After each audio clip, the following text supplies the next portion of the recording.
All right, guys, it's me again. What I'm going to do today is do something that probably needs to be done. I'm going to change the clutch on Project 3100 because I noticed it likes to bog a whole lot and the chain stop, which I'm going to say a lot of that is going to be in the clutch itself and not actually in the build that I done. But we'll try it out. I'll change this clutch out in the next few days. I'll get it out and see if I can lean on it and if the chain stops spinning or what happens. So we'll get you spin around over here to the bench so we can see where this starts and how to finish it, and maybe you can learn something today and take it home with you. First thing I'm going to do is I'm going to take the clutch cover off the bar and the chain because they're necessary to come off to make all this other happen. So we're going to take it off.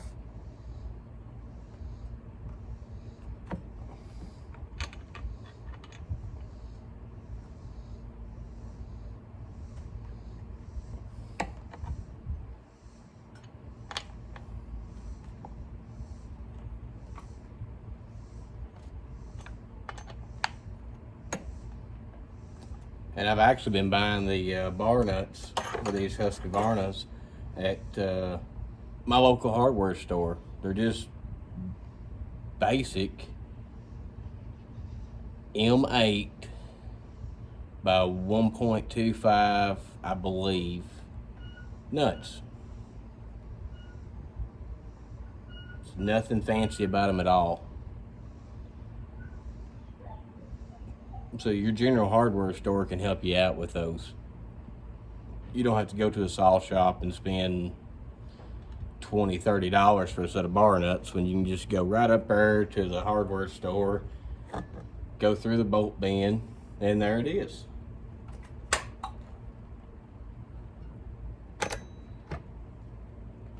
Now I know there are several different ways of taking the clutches off,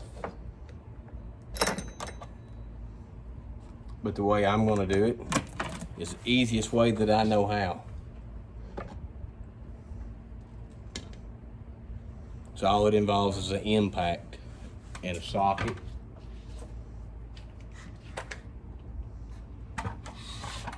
And on these high compression engines, it's not that big of a deal. Get a socket that fits the hex head on the clutch. And on these, they're marked off with an arrow pointing this way. So it's left-hand thread. Take your impact, throw it on there in forward gear. And there you go. Clutch spins right off.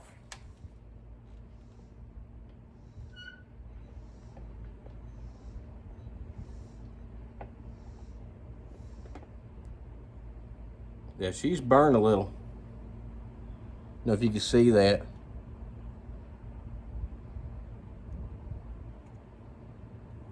Got a high hump, or a low hump right in the middle, all the way around. So she's a little done.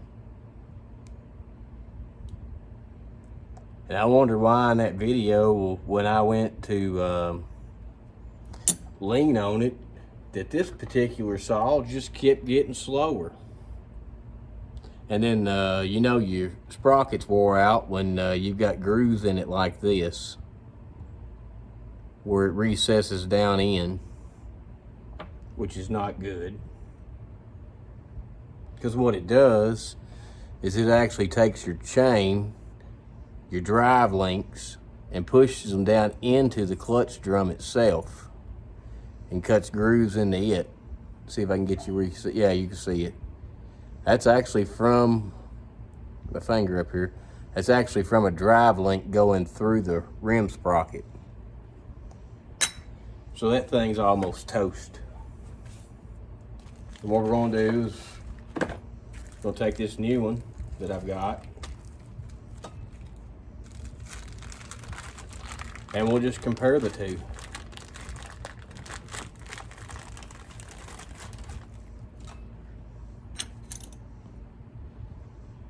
Yeah, if you look, there's a wear groove inside of this. You can see where it's shiny. This one doesn't have that.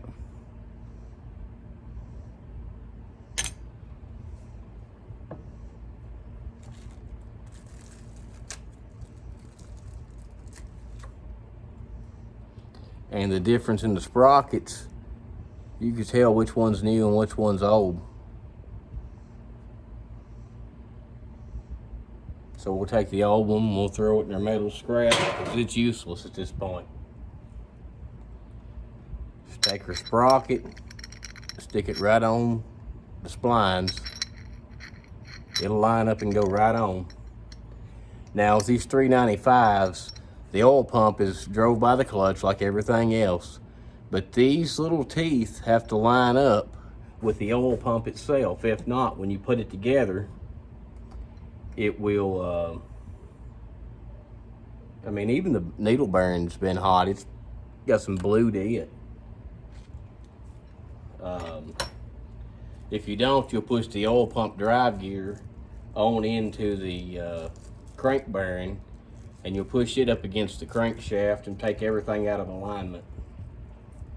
So I advise you to make sure everything's lined up when you go back together with it. And I'll try to get you a better camera angle so you can see what I'm doing when I put this together. Well, I hope you can see it. I hope you can see the little paws inside of here that go to the oil pump drive, which is right here. And what I'm gonna do is I'm actually gonna take that and set it up straight so it makes a cross like this. So when I put this in, it lines up with that cross. And I know I didn't put the bearing in yet. See, there we go. We're inside the we're inside on the oil pump, so we don't have any danger of pushing the oil pump drive gear into the main bearing, the crankshaft bearing, and then we're going to grease up the bearing.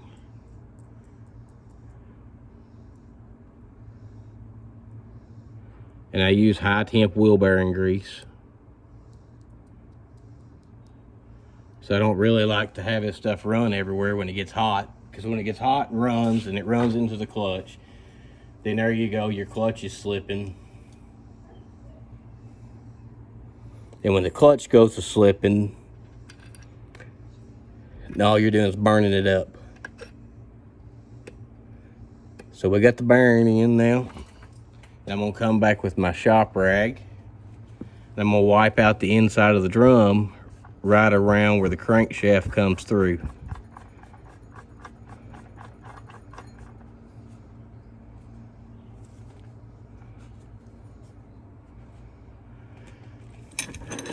And now we'll look at the difference of the actual clutch itself.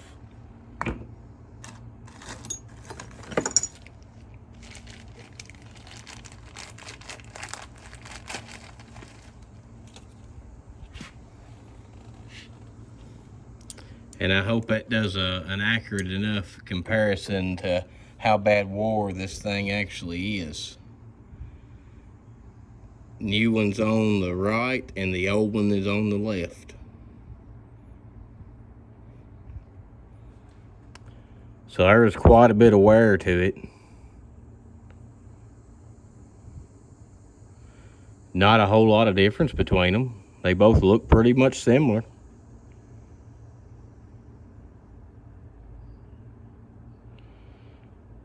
So what we're going to do now is throw that clutch into the scrap because we don't need it anymore. Then I'm going to take this clutch here, wipe it down. I want everything clean of any oil, grease, anything, because we don't want any of that in between the drum and the clutch itself. All right, This is a left-handed thread, so righty-tighty doesn't work. It's lefty-tighty in this situation.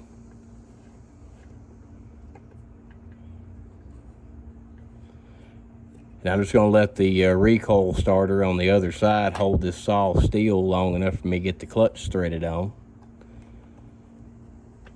Because I'm not putting any kind of pressure on this at all.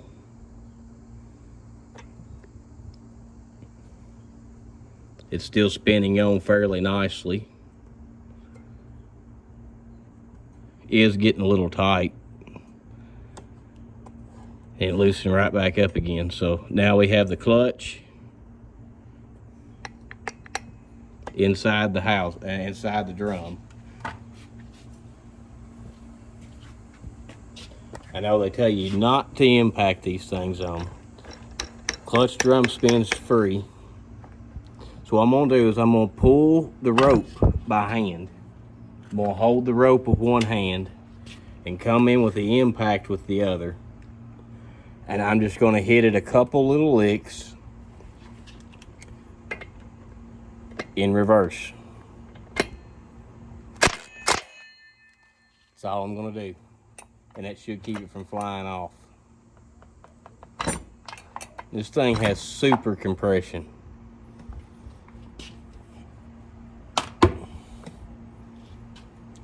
Anyway, that's how you put a clutch on a 395 or pretty much any outboard clutch on any saw. Works on the McCulloughs, it's got the outboard clutch. It works on the older Echo that have the outboard clutch. All of those seem to have a nut made into the clutch itself. As always, guys, if you like this kind of content, give me a thumbs up and subscribe.